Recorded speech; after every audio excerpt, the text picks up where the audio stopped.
Cody's Caravan, we are live in Greenville. Of course, was it 4 years ago? It was 4 years ago now, yeah. 4 years ago, the Dixie Fire came through here 30 minutes. Oh, thank you very much, Rachel. From the Valley Grind. How's business? It's going very well. Good, good. Yeah. Yeah. I notice you've got a crowd here. I do. A lot of them are regulars, so that's very nice. That's very nice. So it's been 4 years. This town is coming back. It's coming back, people.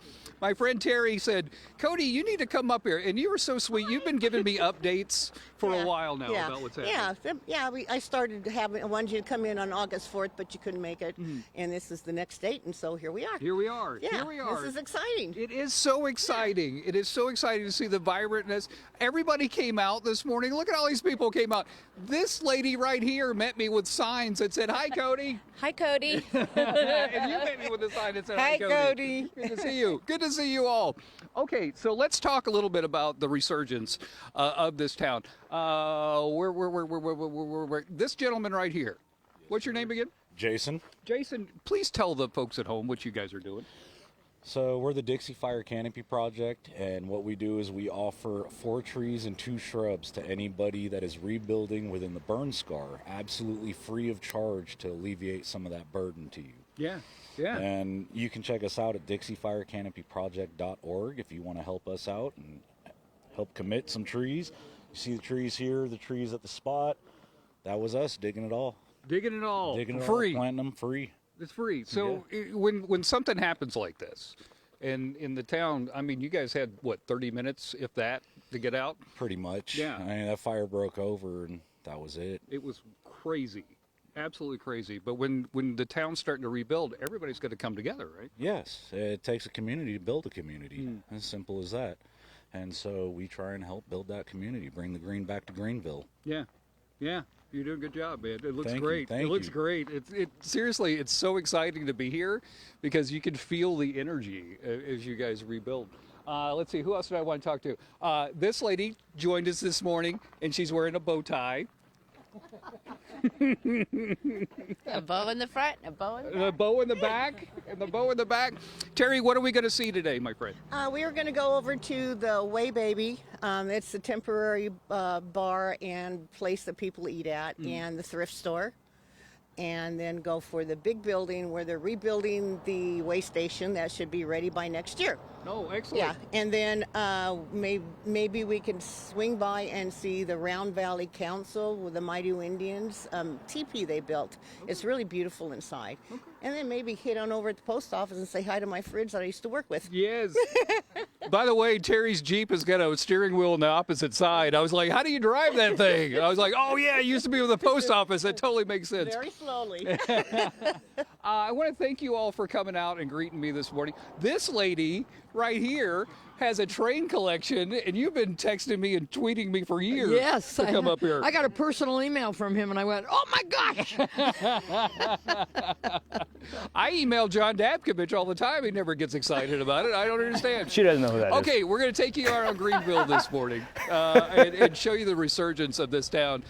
And you can tell why it's coming back. It's beautiful. It's absolutely beautiful. The people here are lovely. So stick around this morning. We're going to show you around all the new stuff. Just the trees and hills behind you look amazing. We love what he said about putting the green back in Greenville. Love that. The green back in Greenville, but when you come to Greenville, make sure you stop at the Valley Grind, all right? Okay. Say hi to Rachel. She loves being on TV. Okay. Hi, Rachel. Hi, Rachel. Thanks. Thank you, Code. Cody's Caravan, we're in Greenville this morning. We're learning about the resurgence of Greenville because my friend Terry says, you got to come out here and see what's going on. Yes. Okay, so this is the thrift store. Yes, this is the thrift store. But it used to be over there. Yes, it did. It used to be on the left side of that building, and that's the old way station right there. So now we have this little place here. Okay, let's pop in real quick. Let's go in real quick. We got to say hi to ladies. We got to go come on in here. But there's so much happening in this town. But this is a good spot for people to pop in. It is. It's actually called the Spot. The Spot. This is the Spot. You got your Halloween stuff up and ready to go? Yes. Got the Halloween stuff up. We can pick you out some outfits that you guys might need. And this is our little place here. What is it about this town? It is lovely. I've had such a lovely time so far. I don't know. I came up here in '94 delivering the mail, and I have not left. So I love it. It's something about it. It's just like a warm hug to this town. I get It's it. how, and yes, we got the bell. We got company. Okay, so we popped in here. We got to go by and say hi to Kira. So Kira, point to us where. So your place used to be, and you're rebuilding it. We bought it after the burn. Oh, okay. So great business plan, burned out building and a bar, yeah. So you're rebuilding right there. That's the way station. So my sister and I are building the building. Kevin, my partner, and I, the supervisor of Plumas County, our district in Plumas County, we're the bar owners. And that's going to be the formal way station building there. Hopefully December of next year. You saved the bricks. Yes. It used to have a lovely mural on the outside. It did, yeah. Unfortunately, we can't do the mural on the outside, but we have a really fun mural out of concrete on the inside that you're going to be able to see from the inside that's reminiscent of the old ones. Okay, you ready to run? Yes. Okay, let's go. Because you've got something right now that's going on. So we had this idea to make sure the community had a space. Actually, the vision of the spot was Cassie Barr, plug to Cassie Barr, a local realtor, who loaned this property to the community first to start this, and then we purchased this piece of land to start the Way Baby, which is a temporary bar that we use as our bar until the way station is open. And so this is a good gathering spot. Yeah. Everybody comes in. Yeah, the community came together. A whole bunch of different grants did the coverage and the greenhouse. There's a sign on the other side of this one that shows all of the contributors to the community from the community who did all of this. We have another business over here, Region Burger, that went in. We originally had 3 or 4 different food trucks, and we're down to the 2 now, but it's wonderful. Yeah, this was a huge community endeavor to get this all going. I am so amazed by the strength of this community, my friend. It is amazing. I'll tell you what, it was a tough day 4 years ago when this place burned down, but the resiliency of these folks building back and coming back has been amazing to watch, and being their supervisor and representing them at the state and federal level has been really a blessing and fun to do, to watch it come back and resurge. It's been really fun. I am touched by it, man. It is amazing. Okay, our tour continues. Coming up, we're going to take you to another spot in here. I'm telling you, this town is back. It's back. It's back. It's back. Back to you guys. Right on. Thanks, Cody. And Cody's Caravan, once again, we are live in Greenville today, watching the rebirth of Greenville, because my friend Terry invited us out here, and we've been looking at different spots that are coming back. It was a horrific fire. It was horrific. It just came through town like a monster. It was horrible. You could hear everything exploding. It was horrible. You couldn't stop crying watching it. Yeah. You know, it was the worst thing ever, and I still have nightmares over it. I bet. There's so much trauma. There's so much trauma. There is. So what is this right here we're looking at? This is the to see this. Yes, this is very interesting. It's the Roundhouse Council. It's got a unique building inside. They do Indian tacos. They do kids training and schooling, and it's just really interesting. Yeah. The people here are wonderful. It is. And it's the Maidu Indians. It is a fascinating construction inside. So I want to come inside real quick. And we have Lindsay, the engineer, in here, who's going to explain a little bit about this, because the way that these walls are done could be the future of places like this. Yeah, well, that's, I think, the hope for a lot of people. The idea is to be able to utilize the forest product that's not as desirable. So a lot of the marketable timber has been harvested already from the last 150 years of logging. And so trying to figure out a way to utilize the timber that's there, that's much smaller in diameter and isn't as strong by itself. And what cross-laminated timber does, and you can see here, this is a 3-ply cross-laminated timber, is it takes these smaller diameter logs, it mills them up into smaller pieces, and then it glues them together into this thicker panel that in theory can be both the outside of the building, the inside of the building, the structural strength of the building. When pressed into really long panels, you can do really long roof sections with it that would rival concrete. But it has a much cleaner footprint. And also fire. And it's fire resistive. Yes. Yep. Yes, that is fascinating. Okay, let's step outside because I want to show the folks what you've been working on. And you've been working hard, my friend. Working hard, my friend. So if you see all these houses that are being built back here, and some are done, but you've been working on these. Yeah, I have designed pretty much, every house you see and around the corner. And you're doing this for people like your music teacher that you grew up with and all this stuff. Yeah, my kids go to school here. We're deeply involved in the community. A lot of the folks that I have designed for, I've known for a long time. I used to go to Terry's house when my kids were little and ask if we could harvest apples from her tree, and she was our mail lady. So when they came to me and said they wanted to rebuild, I was able to work with them and try and come up with a design that really fit their needs. A lot of these houses in the foreground here, I worked with the county, and before anyone even came to me, I worked on my own and came up with like 8 designs that were pre-approved by the county to make costs more effective for folks when they did go to get that permit, because most folks here, this is a working town. This is blue collar.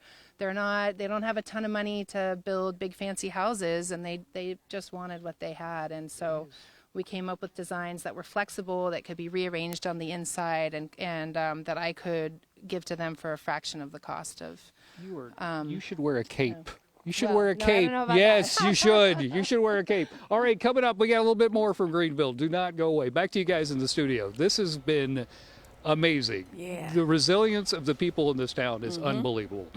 Good stuff. Thank you, Cody.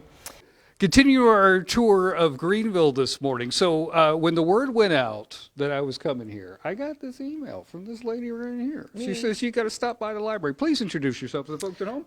Hello, everyone in Sacramento and regions beyond. I am Suzanne Schrimmel Sterling. And I'm Shaylin Dunnington. Shaylin's probably the only thing she's going to say. She's very shy. She's very shy. Okay, so this building wasn't burned down, This building but was the deliberately smoke. saved. This building was deliberately saved by the head firefighter on the incident, I believe you call it. They were able to save a grocery store and a school, 2 things that the incident commander believed were necessary for a town to be reborn. Yeah. And so this is kind of the heart. I would say a school is the heart of a community, absolutely, as well as the church that's being rebuilt right down the street. And the church is going to be gorgeous when it's done. They're building it right now. You can hear the hammering right outside. And as a history teacher, I will say, having taught the Middle Ages, the bigger the church, the closer you are to God. Okay, you grew up here. I did, born and raised. Born and raised, family, the whole bit. What is it like thinking about the past and the future of this town?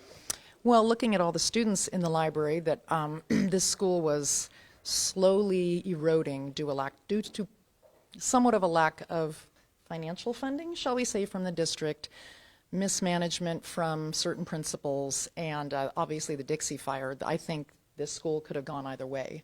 So for me, the fact that it went charter has allowed to save it. How many students are here now, Shay? There are around 90 students total. Yeah. But it's growing. I hear that there's a lot of littles. There's a lot of There's a lot of littles coming. littles. There are students transferring in here from other school sites due to the flexibility in, I think it's called individualized education. So we have students transferring in to Indian Valley Academy as well. Now, if people aren't familiar and they're just seeing this for the first time and they're learning about Greenville, what was it like growing up here as a kid? Oh, what was it like growing up here as a kid? Well, we could go to Wolf Creek at 8 in the morning and not come home until dark. We could put pennies and quarters on the railroad tracks and no one would say anything.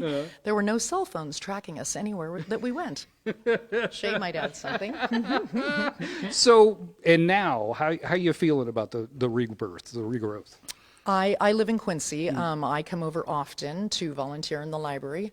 I think it's extraordinary. And I also know that we, Greenville, learned a lot from Paradise, California. People from Paradise have come up here deliberately to help expedite the process from mistakes that they made they were able to come up and say, don't do this instead, and your community will come back faster. And I believe it has. Yeah, it is really touching, the spirit of this town. It is really touching. It's very touching. Like, I have been moved like 4 or 5 times since I've been here hearing these stories. Terry, thank you so much for bringing us out here. I really appreciate you. Thank you. What do you think about the future? Do you feel good? I feel very good about the future here. I see it multiplying before my eyes. It's just, I'm really happy. It's putting another smile on my face again, and I'm very happy for it. Well, It's coming back. And you're going to come back too and see it later. I am. Okay. I am going to come back. All right, I'm cool. keeping on this. All right, good. I am telling you, like, and if people at home are watching this, it is so beautiful here. If you're looking for a drive, come out here, spend a little money, spend a little time. And you go at the Mount Lassen, Lake Almanor. Beautiful, not very far at all. Yeah. Yeah. Pop in. Pop in. Say hello. I got to tell you, the people here are lovely. Stop at the thrift store. I'll find you something to buy. Fantastic. Yes, you can. I just want to do a shout out very publicly. A librarian formerly from Quincy High School, where I worked for 15 years teaching middle schoolers, just like this. A librarian named Tracy Keppel has been volunteering for a year weeding this library, and that means going through and weeding out all the books that are broken beyond repair, all the books that she and her professional expertise knows students won't read. We have donated a lot of books to the Friends of the Library program, but this library, looking like this, and it's nowhere near done, is directly responsible from Tracy Keppel, and she's not here yet. She doesn't get here till around 10, so you guys will To you, Tracy, to you. Thank you so much for talking to us and tell us a little bit about this. Back to you guys in the studio.